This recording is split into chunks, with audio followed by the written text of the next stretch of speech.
Teenage Mutant Ninja Turtles, Teenage Mutant Ninja Turtles, Teenage Mutant Ninja Turtles, heroes of the half shell, turtle power.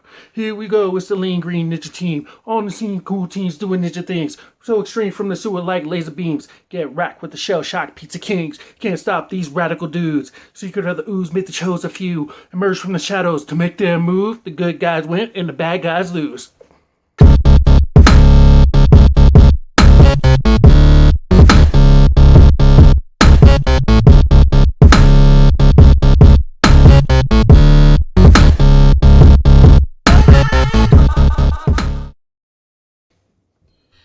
Hey, how's it going, YouTube? So, uh, so, brand new Ninja Turtles trailer just came out. Bam, got my shirt on. Yeah. So, I know. Wow, I am total. Why am I totally blanking on everything today? So, brand new Ninja Turtles trailer just dropped last night. Is that last night? I guess it was last night. Dropped last night. And I, for one, am excited to see it. I actually liked the one previous to this one. I know a lot of people were like, you suck, whatever. I don't care. I liked it. I thought it was enjoyable. I'm a huge Turtle fan. I loved it. I liked it. I definitely liked it. And oh boy. Truth be told, and I know there's going to be a lot of salt coming after this, but I actually liked it more than Guardians. So sorry. But that said, I'm actually excited about it. I like the one previous to this. I thought it was a cool, fresh story. And they did some things with some of the original characters that actually most of it made sense. The whole Shredder stuff. He was Japanese. He wasn't Japanese. They brought in a random guy to be random Japanese guy to play Shredder. That part was kind of but as a whole, as a movie, it was very fun. It was very enjoyable. It had its seriousness, and it had its and it had really good action. It had its seriousness, had some really good comedy. Actually, I know a lot of people were griping about the look. I actually like the look. The look is brand new. It's fresh. Also, they actually look like turtles this time. Before, they never actually looked like turtles. Now they actually look like turtles. I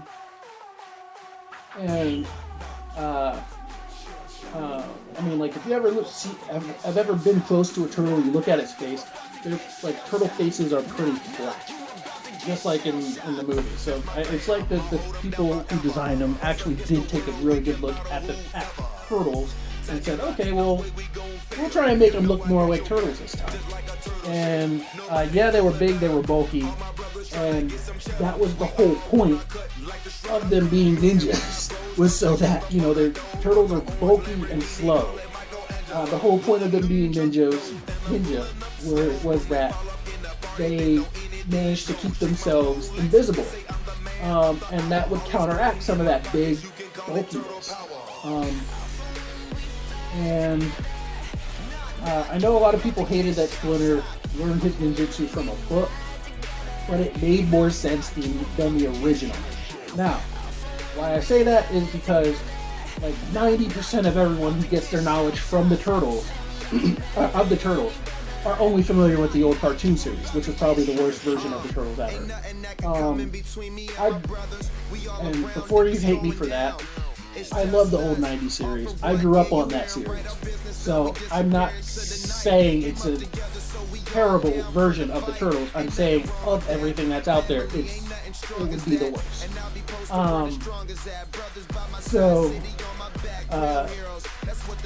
In the cartoon show, the Splinter used to be Hamato Yoshi.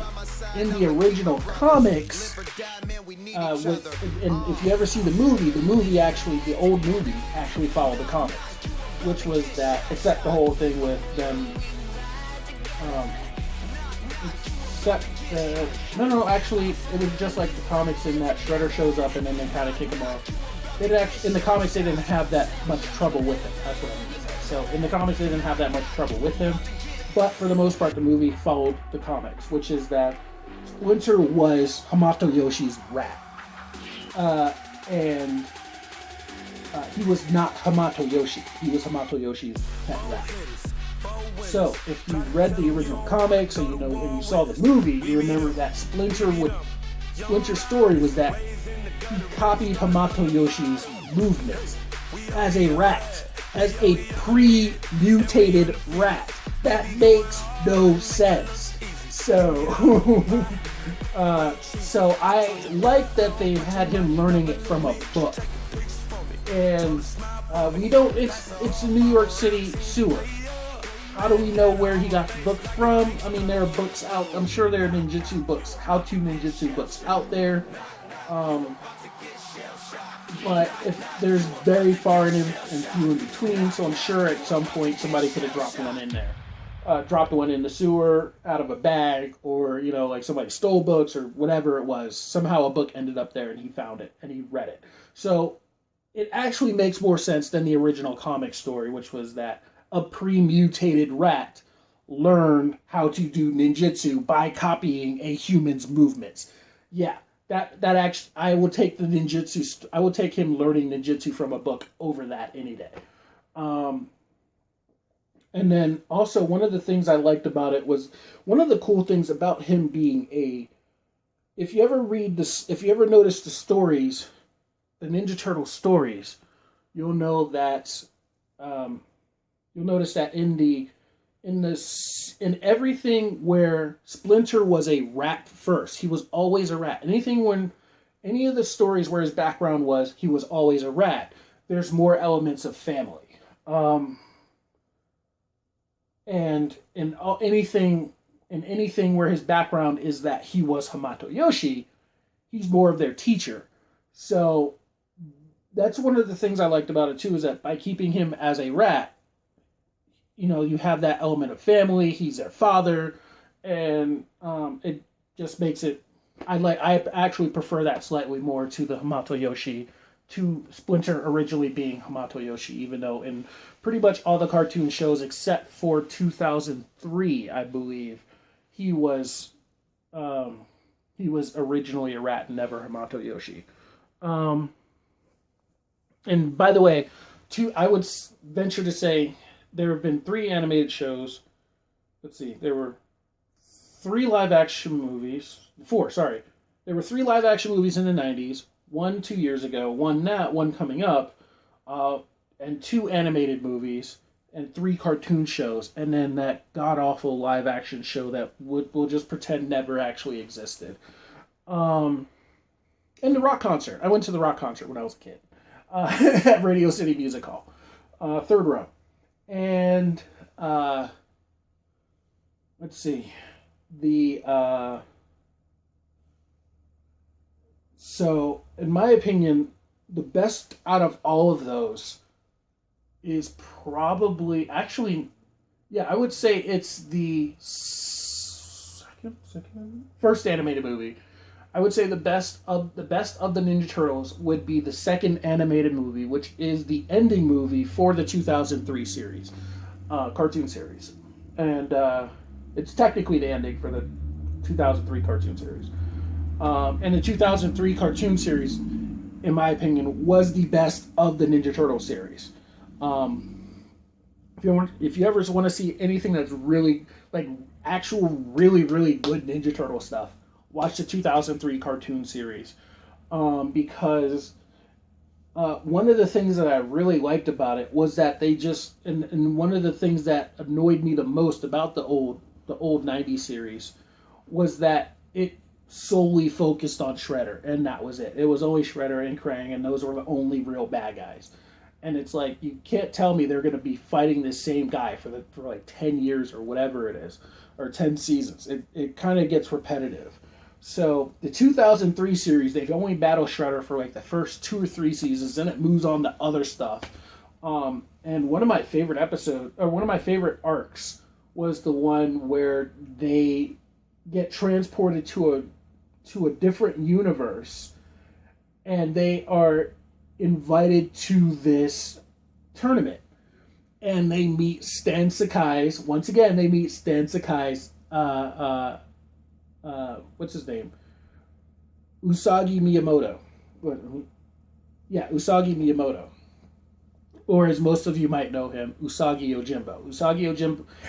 However, Usagi Yojimbo is not his name. Usagi Yojimbo is the title of is his position. Usagi Yojimbo is his title. Sorry, is his title, and it's the title of the the comic series that he's from, which I've read. It was actually a really good and surprisingly grim series.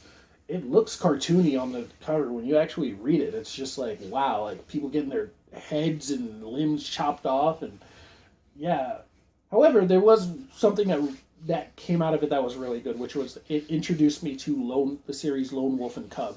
So if you ever read Usagi Yojimbo, you'll run across a character called Lone Goat and Kid. That is from Kazuko Koike's. That's a direct reference to Kazuo Koike's Lone Wolf and Cub, which is a very, very famous, mostly in Japan, but it's a very, very well-known manga series from the 70s, and was a and is very famous in Japan for the TV show. There were a line of movies, and there was a 3-season TV show, I want to say, back in the 70s. And I've actually seen the first season of the TV show, and it's actually really good. It's a very interesting show. You can actually find it at Best Buy or any place that sells Japanese TV shows. And it's subtitled. They have it subtitled. You can buy it. FYE should have it. If there's a Suncoast near you, they might have it. And all that stuff. Anyway, I'm getting super off topic. 2003 was the best of the Ninja Turtle series. 2012, which was the Nickelodeon series that looks like it's made out of claymation. Surprisingly, a very good series. It's very, very good. Mixes up the drama with comedy, and it's actually very, very good. Surprisingly good. But if you actually sit down and watch it, it's very good. I'd say my favorite thing about it is that they turned Krang from a character into a race, and and Krang talks like a robot. All of the brains are called Krang. They all call each other Krang, and they talk like robots, and it's very, very funny. The ones who are working for this place must punch the card that is known as the time card in the clock that is known as the clock of time. Sorry, where were we? Whoever writes the dialogue for Krang, kudos, because they have me cracking up all the time. And yeah, there was one where I remember there was one where there was a complete ripoff of the first movie. And like this was it second season finale? Second season finale was a complete ripoff of the first Teenage Mutant Ninja Turtles movie. Like there was a scene that was a complete ripoff, or a whole mini arc that was a whole ripoff from that movie. So go ahead and watch it. It's very funny. It's very interesting. It's actually pretty good. And they make fun of the old... Both series actually make fun of the old series. And of course, there was the animated movie, Turtles Forever, which is the greatest Turtles movie ever created. And it was a TV movie. And it was the ending of the 2003 series.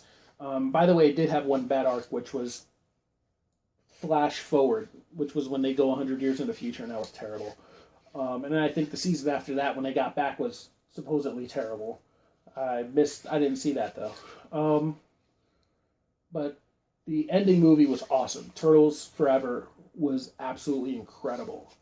Where it teams up the 2003 Turtles with the original Turtles, and all they do is just make fun of the original Turtles, and how incompetent their Shredder is. And then at the end, they bring in the original comic Turtles, who are these super badasses. Let's see. But yeah. Alright, anyway. Back to the Ninja Turtles 2 trailer. I'm looking forward to it. It's got my boy, Stephen Amell. as Casey Jones. I wonder how they're going to shoehorn him in along with Bebop and Rocksteady. I have no idea how that's going to work, but let's find out. I've already chatted long enough about this. All right, let's go.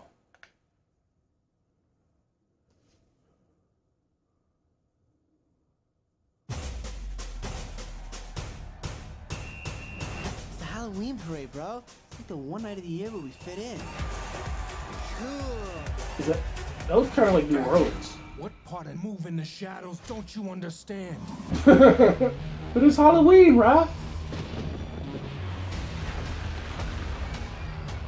I've never seen anything like this before. Guys, I got a lead on what's going on.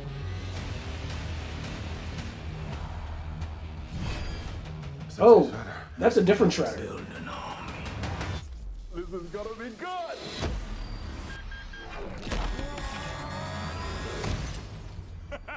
You're a rhinoceros! And you're a... Huh. I'm a little piggy. Whoa, whoa. Hey, fellas! Yeah, my bad. What's your name? Casey Jones. Hey. You two guys like a thing? If the purple ooze can turn humans into animals, it could turn us into humans.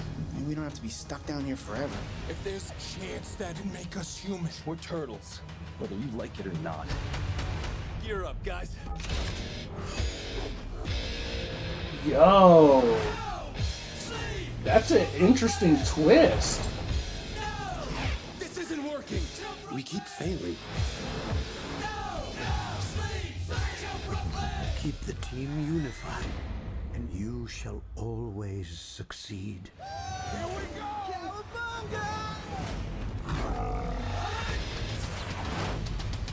Let's light them up. Ah, Turtle Man.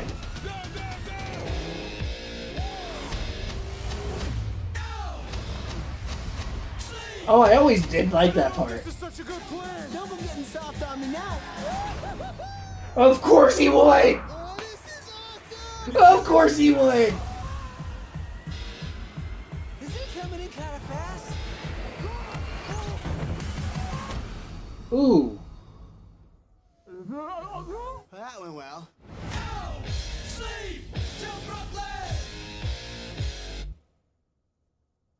Oh, that was it? Okay. Not bad. That wasn't too bad. Yeah, I'm still looking forward to it. I remember they showed a bit of Krang in the last, like Krang's robot from the original '90s series, and I'm curious as to how that will end up working out.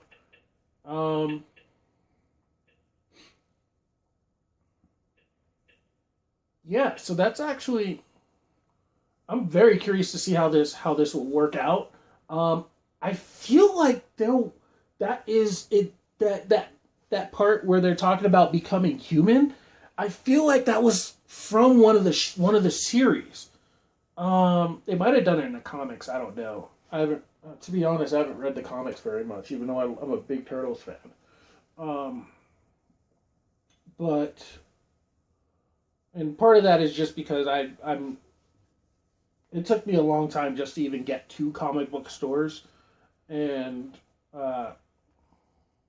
like in terms of age and all that stuff, it took me a long time to actually get into because I didn't actually start going to comic book stores and reading until I discovered Smallville, and there was a scene from the third season of Smallville.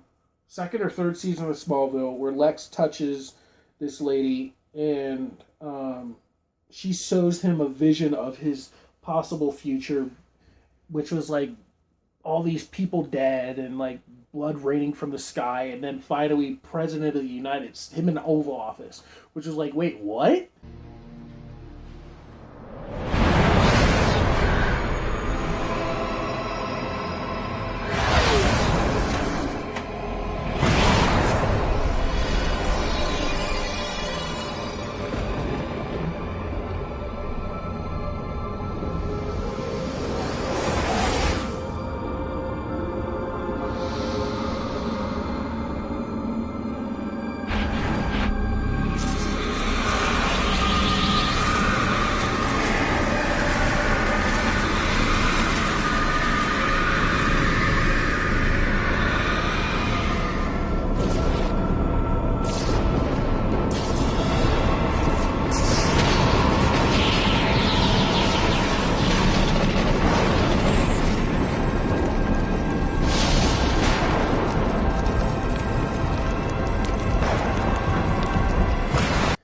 and then like I read some stuff that was talking about how it was emulating the comics. So I went to the comic book store and I started reading. But then again, that was when I lived in Chicago, so it was very easy to get to a comic book store then. But now my nearest comic book store is like 90 miles away, so I haven't really been to a comic book store in a while. And even when I lived in LA, it was I just didn't have the money to go, or the money and the spare time to go there. But yeah, I did buy comics for a while. Anyway, I'm very curious to see how this goes, and I'm pretty sure I remember seeing something from one of the shows. I want to say it's the 90s TV series where they want to turn human. And there's like an episode where one of them, I think, becomes human or something like that. But maybe I'm wrong. I don't remember.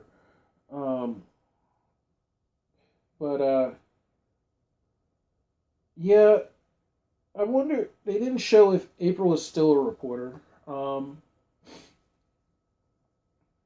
That's the only thing I'm not super. I wasn't like really enthused about. I like seeing Megan Fox. I'm not a fan of hers, but I like seeing her. I mean, I am a red-blooded, healthy, straight American male, so I do like seeing her. I couldn't care less about her though. But her rendition of like in this one with a super sexy April was just like, I could have done without that. I mean, even in I think it was only in the 90 series was April ever really sexy, and then she was just sexy without even trying. Like she made a lot of boys in the bed. But I'm just kind of curious as to how it's gonna go. I'm just a fan of my boy Steven Amell. I don't really care what happens as long as he acts like Casey Jones. He's a big fanboy himself. So, I'm not too worried about him. Seeing him in action is good enough for me. And as long as they don't like try to pander too much to people, you try to please too many people and you end up messing things up. So I know there were a lot of complaints, and in my opinion, a lot of it was unfounded. Was mostly just nostalgia, and people were like, oh, this isn't like the 90s Turtles. They weren't laughing and saying cowabunga all the time. So, I mean, it's like whatever with that. But I am curious to see where they actually go with this. And, oh yes, that's right, I was watching this. One of the things I did like about the Turtles' designs in these movie series is that they actually look different. Like that was something I kind of noticed with the 90s series, and I just stopped paying attention along the way. Was that like they don't in most of the other stuff they don't look any different from each other, so you couldn't really tell any of them apart if they weren't wearing their mask or unless they opened their mouth. But in this, one of the things I like is that they actually look different. They have different like their bodies are different from each other, and then they've also personalized their gear. And I think Donatello wearing glasses is a little too much. We don't necessarily need that. The goggles are enough for me. I was happy to see that he had like goggles that he could examine stuff with, but I think the glasses are a bit too much. But anyway, yeah, I do like that they're different sizes. Michelangelo, I think, is shorter than the rest of them. Raphael is a lot bigger and buffer, and he's got a big giant crack in his shell. Leonardo's kind of average. Donatello is a little skinnier than the rest of them. And then they've all personalized their gear. So, like, Michelangelo's got, like, sunglasses hanging from his stuff, and Donatello's got, like, a computer on the back of his shell or something like that. And Raphael's wearing, like, shoulder pads, and I actually liked that. I thought it was really cool that you could differentiate each turtle from one another, and that's how I feel they would be if they'd been trapped. They were these teenagers that want to go to the outside world that have been trapped underneath for such a long time. They're gonna, they see something they like, they're gonna scrounge it and adapt just like any kid would. They're gonna see it and they're gonna, adapt it to themselves and all that kind of stuff. So I thought that was a really good touch. I actually thought that was a really cool touch in the first movie, and I'm glad to see that they kept that. So yeah, I guess that's pretty much all I have to say about that. So what do you guys think about the new movie? You're looking forward to it? Not looking forward to it? Like actual reasons, not like nostalgia BS. Like, you don't have the little beaks. Turtles don't really have those little beaks that they have in the cartoon show. Sorry. Unless they're like snapping turtles. But yeah. What you guys? Anybody else looking forward to this? So, all right. So until next time, I will see you guys later. Iconic chakram and signature battle cry. She travels the world from Greece to India to Japan in her quest for redemption. And I think she finally ended up in Ireland or something. In the LGBT community. Yeah, she did. Yeah, she was a big symbol. I'll always be with you, Gabrielle. Number 7. Sookie? Stackhouse. Really? Oh my god. Sookie? Well, let's just go to his first vampire.